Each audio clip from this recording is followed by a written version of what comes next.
Great. Another person joining us. So I'd like to officially welcome all of you on this last day of March to the Stockbridge Library, Museum, and Archives program Online Poetry, Medicine for the Soul. And today we have with us poet Aaron Caycedo Kimura, who will be sharing his work with us. And he will be in conversation with John Gillespie, president of the Board of Trustees at the Stockbridge Library. And I'll briefly give you a little background on Aaron, and then I will turn the program over to John and Aaron. Aaron is a writer, a painter, and a cartoonist. He is the author of Ubasute, which won the 2020 Slate-Burning Hole Press Chapbook Competition.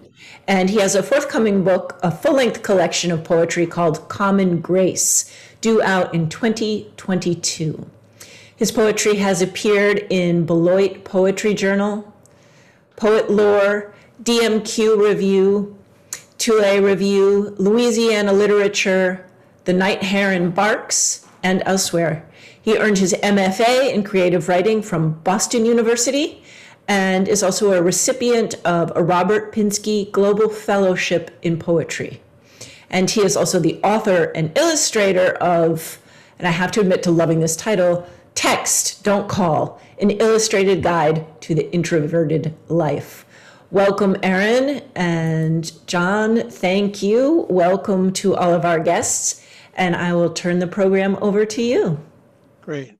Thanks, Wendy. And thanks to our audience today. And over the past year, we're finishing year one of our Poetry Medicine for the Soul program. The idea was that, as the pandemic started, we wanted to have a refuge weekly where we could immerse ourselves in the words and the creativity of poetic verse. And here we are 1 year later, and we still need it. We probably always need it. So Aaron, yeah. The first question I have for the audience, we want to work on just understand some of your creative process. Have the themes of 2020, the pandemic,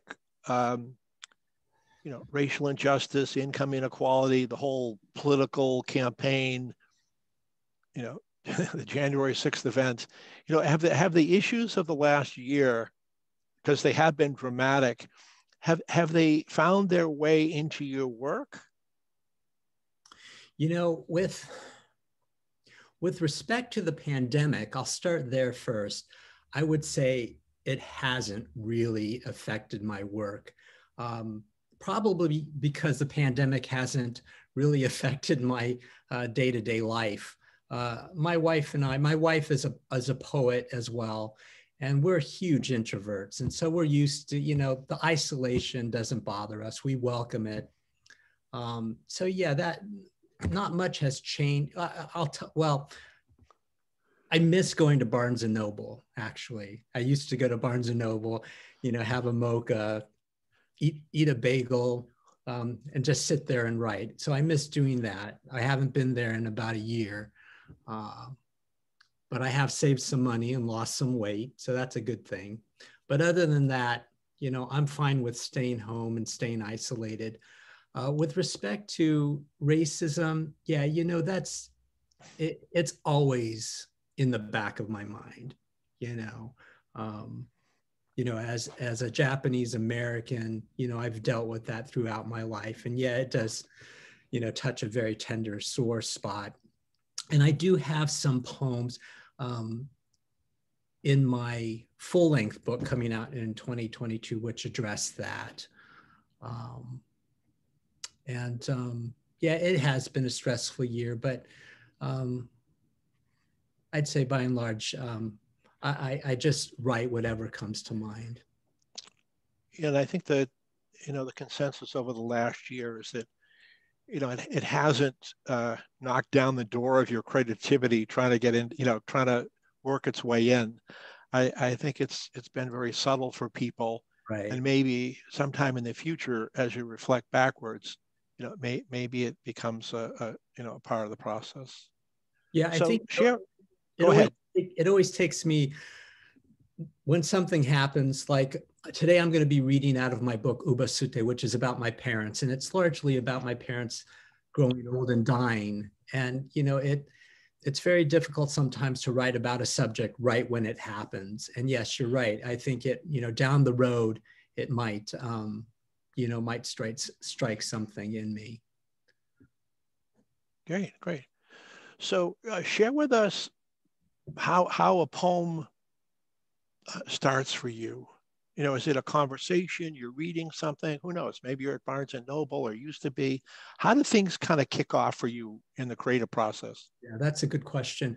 I write mostly about my life, from memories, and from my present day-to-day life.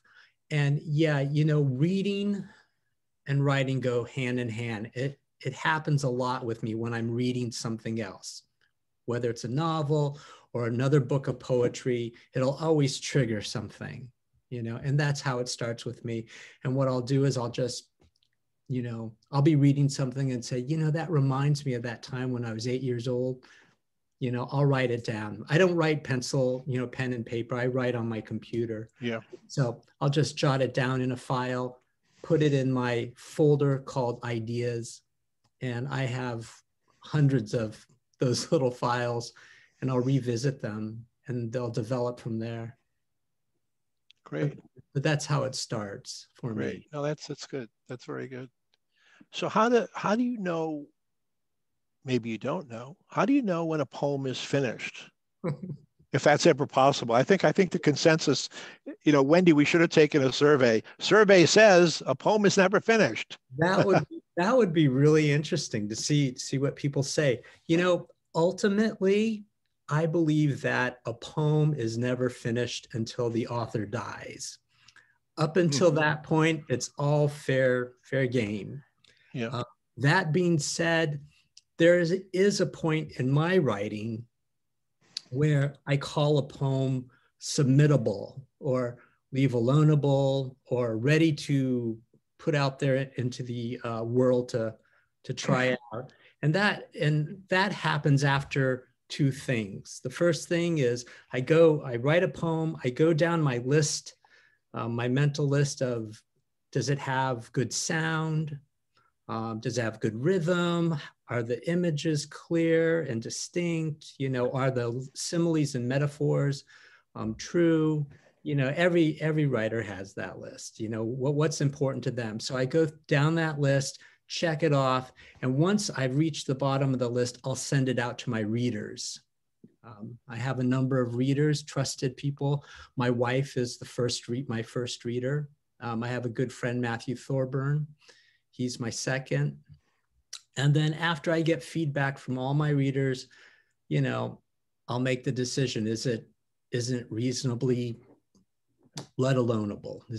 Can I send it out for publication? And then I'll do that. So many times though, even after I send it out to a publisher to try to get it published, I'll make a change, and so the next time it'll be different when I send it out. But, there comes a point, Robert Pinsky says that, if you're thinking about revising a poem that you wrote years ago, just write another poem, and I understand what he's saying. The poems in these books, they're in a book, they probably won't be touched, anymore. I'll just call these a record in time. This is where I was back in 2020, 21, and I won't touch them. Then again, I went to a reading with Sharon Olds once where she got up and she said, okay, I'm going to be reading such and such a poem from my third book, and I just want you to know I rewrote it on the cab ride over. I don't know. So yeah, all sorts of options. No, that's great. No, thanks for sharing all your insights. So, obviously, I want to tell everyone Aaron is the only one that has a painting background. We wanted to quiz him on whether those were Hollywood props or if they were actually used. So he's convinced us that they're actually used. So you could tell us a little bit, just during your sharing time, about painting. But please share your work with us now. Sure. Thank you. Thank you, John. And thank you, Wendy. I'm very happy and honored to be here. And thank you, everyone who's here, for coming out to hear me read some poems to you. I hope my sound level is okay. We were having a little bit of trouble with that during the sound check. Okay, great. Wendy gave me the thumbs up. Wonderful. I'm going to be reading to you from my new chapbook. It's entitled Ubasute. And I am going to put some information in the chat here of where you can get a copy if you're interested. You can get it straight from the publisher, Slappering Hole Press. There we go. And Slappering Hole is Old Dutch for Sleepy Hollow, and that's where the press is located. I see that the founder and amazing poet Margot Taft-Stever is here today. And that is the press that she founded 30 years ago. And they do some very important, wonderful work. Okay, there we go. So okay. This chapbook, as I said before, is about my parents. And it touches off on their experiences of World War II, of being newlyweds, being parents, settling in suburbia, and mostly, finally, growing old and passing away. My father passed away in 2011 and my mother in 2015. And I wrote these poems as a way to keep them alive in my life, and also as a way to continue honoring them. The title Ubasute is a Japanese word which literally means abandoned, and it refers to this mythical custom, practice from Japanese folklore where a grown son, carries his aged parent on his back, mother or father, to a mountain and abandons them there, leaves them there to die. Now, I was a little boy when my mother told me this horrible tale, and that's the subject of the first poem I'm going to read to you. This first poem is actually an ekphrastic poem. You know what I'm going to do? I am going to put a link to where you can view this painting, but I'm going to show it to you on my screen as well. Poem that I'm going to read for you is an ekphrastic poem inspired by this woodblock print by the master Tsukioka Yoshitoshi. And you can see right here the son with the aged mother on his back carrying her up the mountain. Now, when I wrote this poem, when I was writing this poem, I was thinking to myself, is there any reason why somebody who is old and dying would want this kind of thing? When my mother told me this tale, she presented it in a way that suggested, this is just the way it is. And as the son, this is your responsibility to do this. And she could have been totally joking, but I don't know. I was only a kid. And I remember thinking, this is the saddest, the worst thing I have ever heard. And I could never do this in a million years. So the poem is in the voice of the mother. And I believe that the mother is speaking to that little boy, me. The Moon of Ubasute after the Woodblock by Tsukioka Yoshitoshi. Years from now, when I am old, blind, and crippled, his mother said, you must carry me up the slope of Tanigawa, past the ancient knotted pine, leave me in a cradle of hakone grass and moss. Without pity, my son, the moon will watch as I reach for my mother, Okasan, Okasan. The ginkgos will bow, weep their leaves, bury me in gold.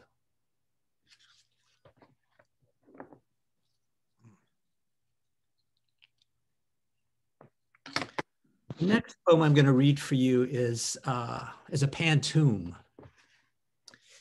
And this poem is entitled Burial.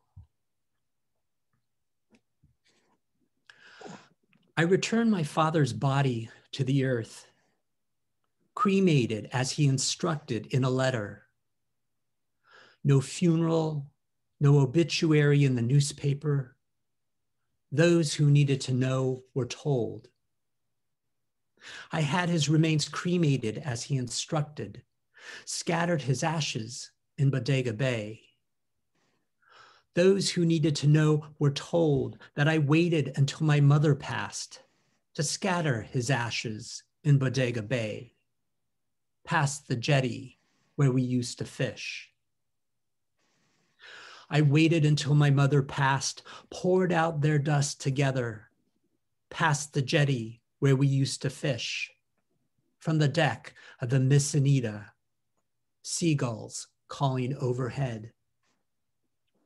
I poured out their dust together with a handful of Uncle George, from the deck of the Miss Anita, seagulls calling overhead. No funeral, no obituary in the newspaper. With a handful of Uncle George, I returned their bodies to the earth. It's true. My father wrote my sister and me a letter saying that he wanted to be cremated, thrown into the Pacific Ocean. He didn't want a funeral. He didn't want a memorial service. He didn't want his obituary in the newspaper or online. And after 4 years, my mother asked the same thing of us. So being the dutiful children that we are, we honored their wishes, okay? But I have to admit that something about that really bothered me. I mean, who in future generations would ever know that he existed? They existed. So I went to work. I started writing these poems about them with the intention of getting them published in print and online, so that on one hand, I could honor their wishes, but on the other hand, I could make it known that they existed and how they impacted our lives. My next poem is about my father. My father, by profession, was a physical therapist, but he was born and raised on a farm in San Gabriel, California. That's the Los Angeles area. And you know, you could take the boy out of the farm, but you can't take the farm out of the boy. So every spare moment my father had, he spent in his garden. Well, he spent either in his garden or fishing. He loved those two things, mostly in his garden. And we lived in a tract home in Santa Rosa, California, on a small lot of land. It was probably 1/6 of an acre. And half of that was Japanese garden, beautiful. And the other half at different times was fruit trees. And then it turned into a swimming pool. And then it went to a vegetable garden. And then finally, in their later years, again, fruit trees. In this next poem, I mention Executive Order 9066. And many of you probably already know that that's the executive order that Franklin Roosevelt signed into action, which led to the incarceration of many Japanese Americans during World War II. And also I want to mention, there's a word in here that I use that I didn't know before I wrote this poem, and it's the word gnomon, Gnomon. And you all know what a sundial is. Many people put the decorative sundial out in their gardens, but the gnomon is that needle that stands upright on the sundial. So when the sun crosses the sky, casts a shadow off the gnomon, you can tell the time. And this poem is entitled Hand Tilling. He chuffs his shovel into soil with the sole of his right boot, more dried mud than leather. He balances full weight, both feet on the shoulders of the shovel. Gloved hands rocking the handle, blade prying packed clay. He levers a clod, turns it, hacks it, repeats down an 8-foot row to his right. The smell of earth takes him back to San Gabriel, the family farm of rented acreage, before the war, before Executive Order 9066, eviction, incarceration. After tilling 4 beds, he plants the shovel upright like a gnomon, marking time, rests on the pine bench under the pin oak. He takes a swig from a can of Coors, surveys his garden, never needs to look beyond his fence. My next poem is probably the earliest memory that I have. My mother told me that I was 1.5 when this happened, but I distinctly remember this. And the title of this poem is called Watching Grass Grow. Maudie and I lie on our bellies, tiny fists under tiny chins, staring at a rectangle of dirt outlined by pine stakes and kite string. Dad has planted grass seed off the side of the driveway. Says if we're patient, watch closely, we'll see it grow. Maudie whispers, I don't see anything. Expecting some magic, I yell, it's moving. But it's just an ant crawling over boulders of soil. We get up, dust ourselves off, go inside to watch cartoons. After April rain and sun, we have a front lawn, backyard too.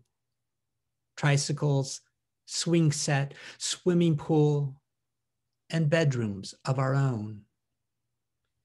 As we get older, we wonder at how Dad is so content with a tract home, his glacier blue station wagon, a small plot of land he waters and grooms year after year. His family owned just what they could carry to Jerome and Tule Lake. He never mentioned that. The only grass he saw at the Santa Anita Assembly Center was in the middle of the racetrack near the horse stalls where his family slept. I mentioned Jerome and Tule Lake in that poem, and those are the 2 internment camps my father and his family were living in during World War II.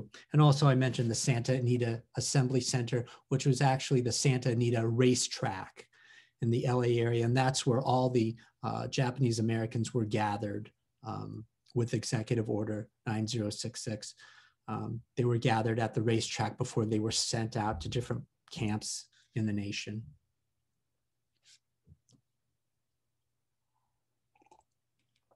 My next poem is about my father and me and our relationship, and it's entitled Ride Home. Dad blows cigarette smoke out the station wagon window. It swirls back in, mixing with the stink of seawater, perch, and flounder. On a back road home from Bodega Bay, a morning of fishing off the jetty, we drive with nothing much to say. The vinyl seat hot under my thighs, feet barely touching the floor, the twisty road making me carsick. He turns on the radio, punches a buck-tooth button of his favorite oldie station. He fiddles with the knob, but can't get rid of the static over Lena Horne. At Freestone General Store, he buys 2 bottles of Sprite. The bubbles scratch my throat, but the cold sips of lemon lime give us something to talk about. I think I'm going to insert a brand new poem here. This poem is not found in the chapbook, but I think it fits well here. This poem is entitled Casting. We stood side by side on the front lawn. In my hands, the fishing rod and silver reel Dad gave me for my 7th birthday. Always look behind you first, he said, careful not to hook anyone. We never talked much unless he was teaching me something, how to ride a bike, backstroke, make a kite, how to plant radishes. Hold the button down and draw your pole back. Feel the weight of that sinker. Maybe it's just easier for fathers to talk to sons about fishing. Swing your pole overhead and release your thumb. Or maybe he knew that teaching is good casting. Reel it in. Try it again.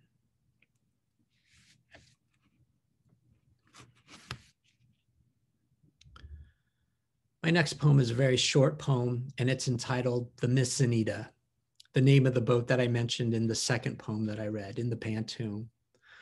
The Miss Anaita. A fishing boat sails past the jetty, heads toward the bay like an angel skimming water. Her train of wave and foam fans out, whips the breakwater tide pools into salty confetti, showers a child reaching for a starfish.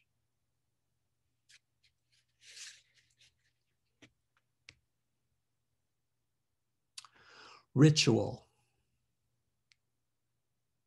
He drags a razor down his cheek, traces a pattern, 19 strokes, scrapes cream and stubble from drooping skin, like shoveling snow off uneven pavement.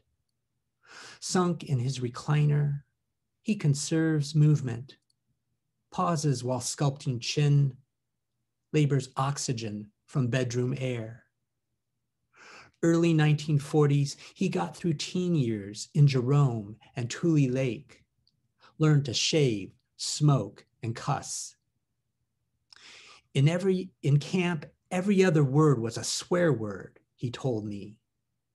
I heard him say damn only once. He also quit smoking finally in 72 after inhaling 2 packs a day for 30 years.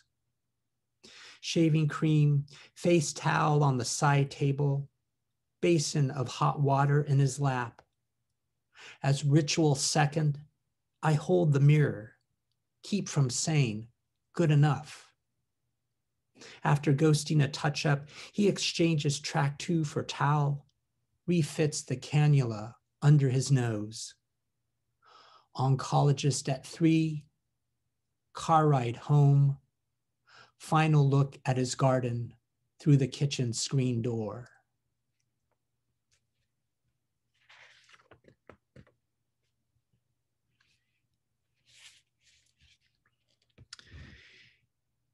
In my next poem, I use the Japanese word nisei, and many of you know that word refers to somebody born in this country of immigrant parents who immigrated from Japan. And this poem is entitled Screaming Crows. One tree, center of the garden, the pin oak you silently trimmed and cared for all the years we lived there. Your tree, bronchi infested with crows, multiplying so dense no wind or light could pass through. I shook the tree without knowing, heaved you onto the bed, released the scream of 1,000 crows, a cancer in midair. The battering of wings tore through my earth as your eyes swallowed mine. Dignity lost. A Nisei gardener slipped away in the echo with the wind and the light.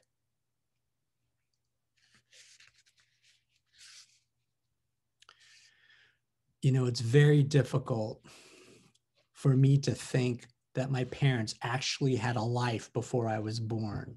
You know, as far as I'm concerned, their life started when I was born, even though my sister's older than I am. It started with me. This next poem is about my parents before my sister and I came along. And It's about when they first got married, and it's called The Hardest Part.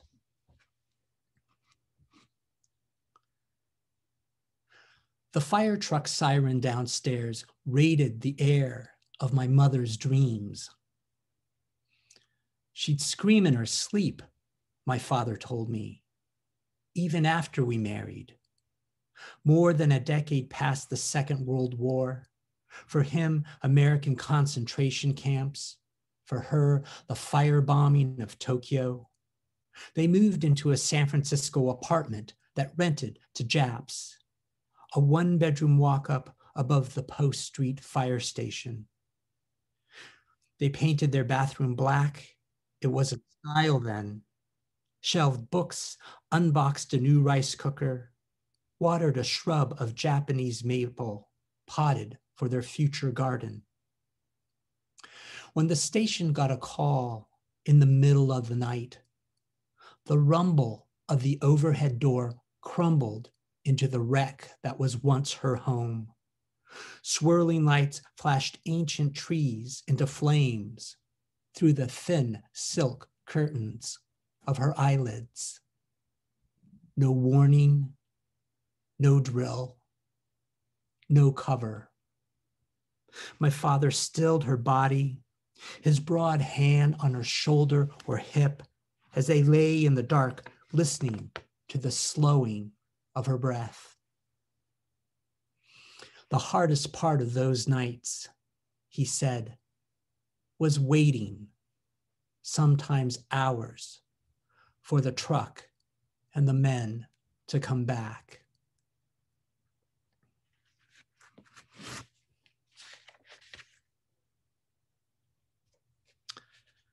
My next poem is about my mother and me, and it's entitled Leaving.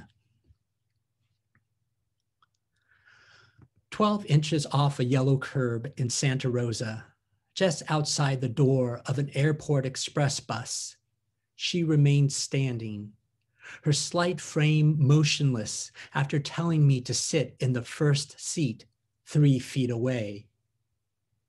This shuttle arrived at 6 a.m., will leave promptly at 6:15.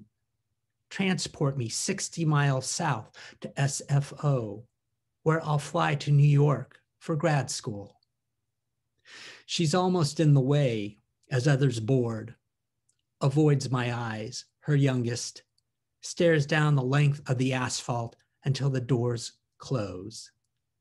She waves at the tinted windows, tight lips a half smile, tries not to think about the once-a-year visits from now on. The brakes hiss. The shuttle departs on time.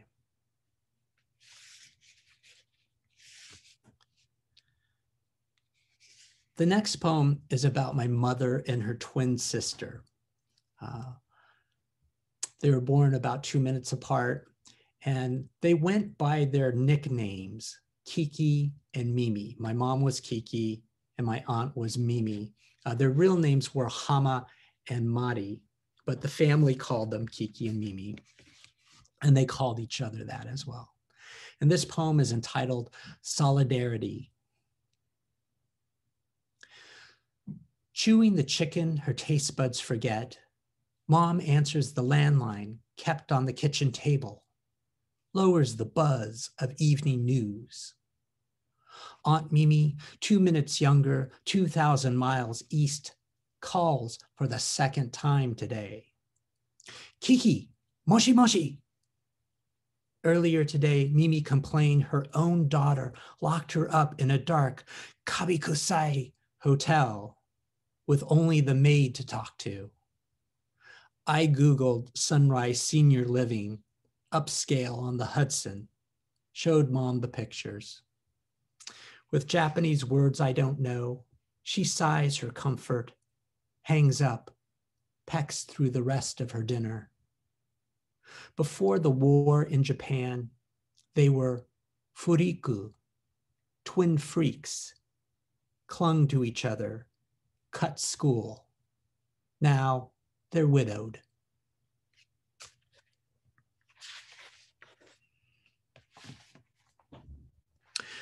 My next poem is a found poem with all the words taken from a newspaper article which appeared in the Brooklyn Eagle in 1946. The article was about my Uncle George, the same George I mentioned in the second poem that I read for you. With a handful of Uncle George, I returned their bodies to the earth. And I think in writing this poem, I think I wanted to say that, you know, it's in times of war, it's not so easy as saying them and us, you know, the good guys and the bad guys. My mother actually was born in the United States. She was born in New Jersey. And then before the war, the family went back, right before the war, the family went back to Japan. My Uncle George was actually born in London. He was a British subject. And then when he was a baby, they brought him to the United States. And for 11 years, he lived in Brooklyn. He was a Brooklyn boy before going back to Japan. So this poem is entitled Postwar Occupation. George, a thin, energetic boy of 17, nearsighted, thick-rimmed glasses, operated the geisha, sake, souvenir shop route for correspondents and GIs. Twin sisters Mimi and Kiki completed girls' junior high, closed after a visit by B-29s. An air bomb smashed the house. Fortunately, no one was in it. Things haven't gone so well. Son of a well-to-do merchant who lost it all in the panic, George was born in London, came to the States as an infant before his father brought him to Japan in 1937. A Brooklyn boy for 11 years, dear memories of Prospect Park, Joe's Restaurant, the BMT. Last year of junior high in Tokyo, his English mixed with GI profanity, but his arithmetic still good.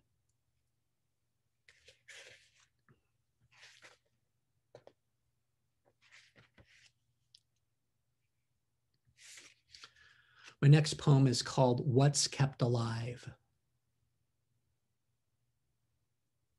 She crunches her walker into the sea of pebbles surrounding the stepping stones, tells me this bush with flowers is Japanese. That one is too, but different. I hover close behind, ready with an outstretched arm as if to give a blessing.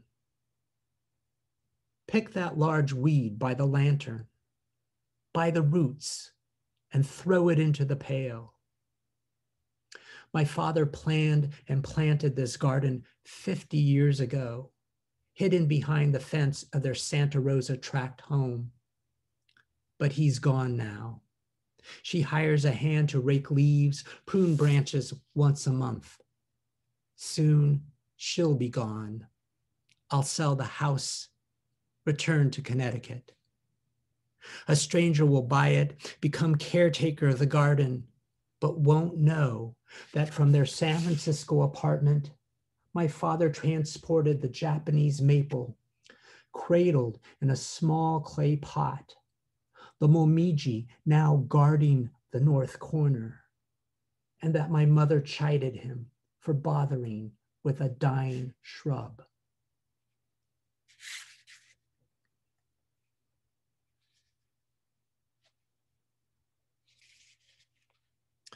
The title of my next poem is my mother's name. As I mentioned, it's Hama, and it's spelled H-A-M-A. It's a Japanese name. Hama. I ease a pen into the curl of mom's hand, ask her to sign a check. She sits on the edge of her bed, barely lucid, slowly forms H, A, faint blue ballpoint cursive, a ripple, an echo, H, A. Again, her hand can't write what comes next. Her name is Japanese for beach. I say, it's okay. help her lie back, wonder as her eyes close if her memory washes ashore somewhere. Goat Rock, Doran Park, bright and blustery, where with bare feet, pant legs rolled up, she watches I don't toddle too far into the surf.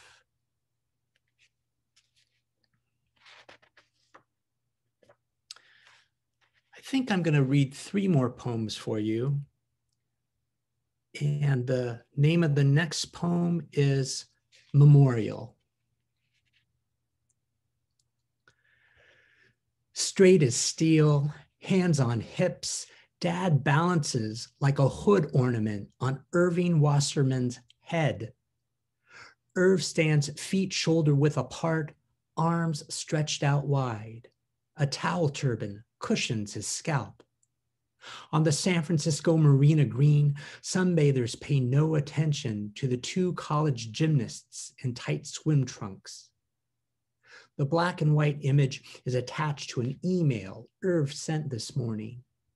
He says he lost contact after my parents married 60 years ago, would like to reconnect. He doesn't know he's 7 years too late. No online obit, found me through my website. He calls my father remarkable, a word I never heard used to describe him. But yes, look, there he is, poised in the air, the husband who never cheated, the father who never struck me.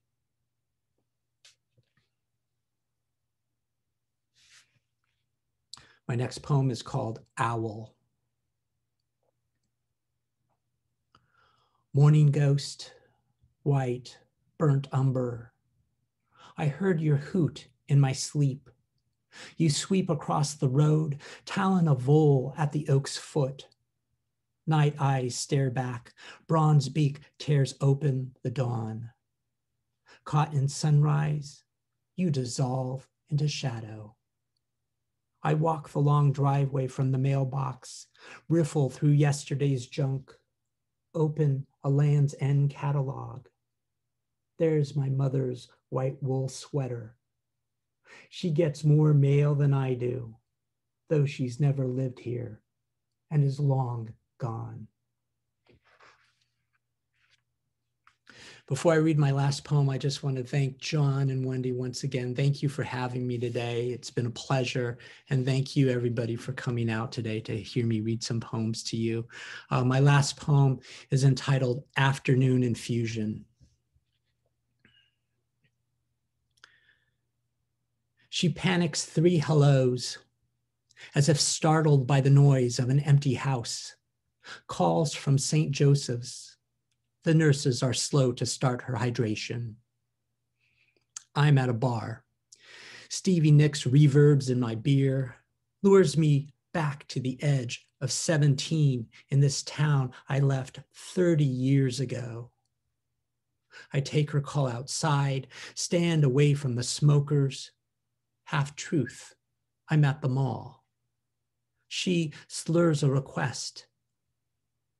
Milk of magnesia. And that other thing she can't remember. But I remember when I was a boy. She told me about the mythical Japanese custom, ubasute. A grown son lifts his aged mother on his back, delivers her to a mountain, leaves her to die. I'll come pick you up after chemo, I say and hang up, realizing she's already cradled by the mountain. The waft of cigarette smoke and hint of manure in Santa Rosa air usher me back into the restaurant. The hostess smiles, welcomes me. Clueless, I have come and gone. Thank you. Very nice. I feel like I took a long walk through the family photo album. Very nice. Thank you, John. Erin, those poems were so beautiful and so moving. Thank you for sharing them with us. I have read some of your poems, but they have much more depth for me hearing you read them. You add a lot. Thank We would love to take questions. While we're waiting for questions, Erin, in the chat box, there's a lot of compliments. I don't know if you can see them. Wonderful poems. Wow, Erin, brilliant reading, stunning poems. Someone particularly liked this line, as did I. Raided the air of my mother's dreams. It's a beautiful use of language. I agree with Bonnie about that. Kathy says, thank you for sharing so much of your life with us. Truly moving poetry. And from Margot, what a great reading. Thank you for your amazing poetry. Does anyone have any questions for Erin? Please feel free to start your cameras, unmute your mics, and join us if you'd like.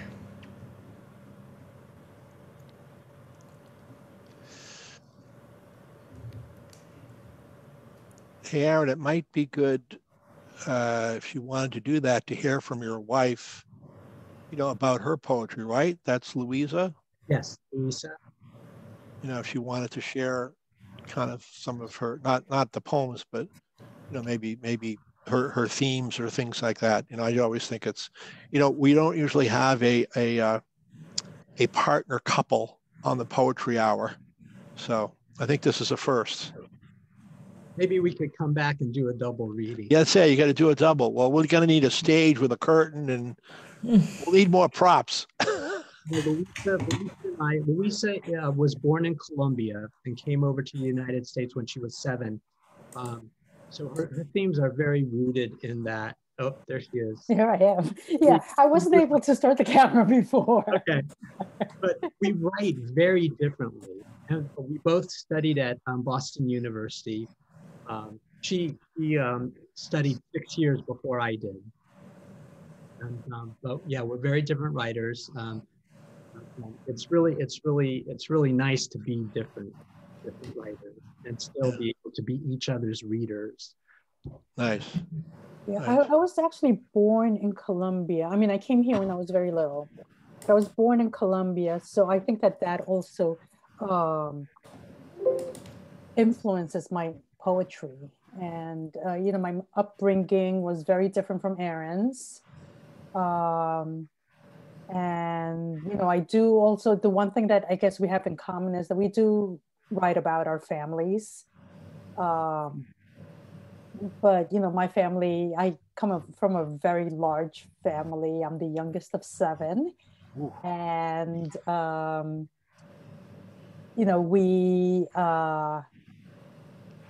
Erin is what, 3rd generation. I am 1st generation.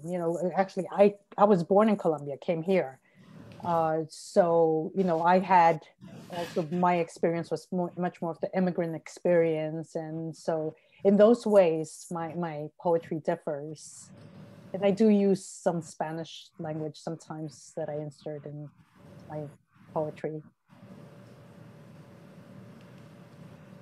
Wonderful, thank you. So did you both meet at BU? No. You met 3,000 miles away. No. In New York City 23 years ago. Poetry was not even on our radar. And then Louisa used to be a lawyer. And one day she said, this is just not for me. I want to be a writer. So she quit the law profession and started taking classes at CSU, Southern Connecticut State University, and she took a poetry class, and she would write poetry and show me her drafts and say, "What do you think?" I had no clue. I didn't know anything about poetry, so I thought, okay, well, she's into this. if I study poetry on my own and start writing on my own. Oh, and she also started dragging me to all these poetry readings, you know. And after going to all these readings, you know, you come home and you think, how can I not try to write my own poem? So that's how I got started. And then Louise applied for Boston University, got in, and that's when I started getting more serious about my writing. She would come home and tell me, oh, well, you know, Robert Pinsky, he said this. And so I'd take notes, and then I tried to apply that to my own work. But then finally, 6 years later, I just said, I'm going to go for myself. Best thing I ever did. Yeah, nice. That's a great story. Thank you for sharing that. That's fantastic. Great. For someone who claims to be an introvert, you share a great deal of your personal and inner life. Yeah, it's weird. It's very strange. Yeah, and I'm not sure what to say about that. I think when I'm writing the poem, it's still personal. It's right in front of me. My feelings often on the page, and then when I send it out to be published, I just kind of turn my head and, you know. And even when I'm reading, you know, when I'm doing a reading, I try to approach it as I'm reading somebody's poems. You know, I can't. But it doesn't come across that way. Good. It is you speaking. That's great. You know, like Spock says, my mind to your mind, your thoughts to my thoughts. Yeah, that's good, because but I'll be honest, if I didn't separate myself a little bit, I'd be a mess. You know, these are very personal. Oh, great. Fantastic. I was wondering what you're working on now, Aaron, now that your first book has been accepted and was going to be published. What are you working on now? So right now, you know, I see what I'm doing moving towards two projects. And I don't like saying that I'm working toward projects because I don't think I'm very good at that. I tend to just write whatever comes into my head and then later see how that fits together. But what I've been writing recently seems like it's moving toward these two things. The first one, I'm thinking in terms of a chapbook about my past musical life. I used to be a musician. I don't do that anymore. Like Louisa in the law and the practice in law. I did my first round of education in music. I went to a couple conservatories, one for undergrad, one for grad school, and I studied percussion, symphonic percussion performance. I have a lot of scars from those years. So I started writing about it, you know, yeah, so I'm thinking maybe I start out with a chapbook full of these, you know, full of these poems. And the other project is a chapbook that's a combination of poetry and art. My oil paintings, and my idea is to combine them in such a way that together they create a third experience, something that you wouldn't get just reading the poem or looking at the painting. You know, so that means the poem is not ekphrastic per se, and the painting is not a mere illustration of the poem, but somehow I want to create a kind of a tension or an expanded harmony that produces a third experience. And I want to, you know, do a series of those. At least that's my idea to do. Good. Can't wait to read it and look at it. I just want to thank all of you for joining us today, and especially thank you, Aaron, for reading for us, and gratitude to you, John, for spearheading this program, which has brought poetry to so many people for an entire year, each week for a year. So we're delighted about that. Please join us next week for some more poetry, and a recording of today's reading will be available. Aaron, I will send it to you sometime in the next 24 hours. Thank you so much. Very good.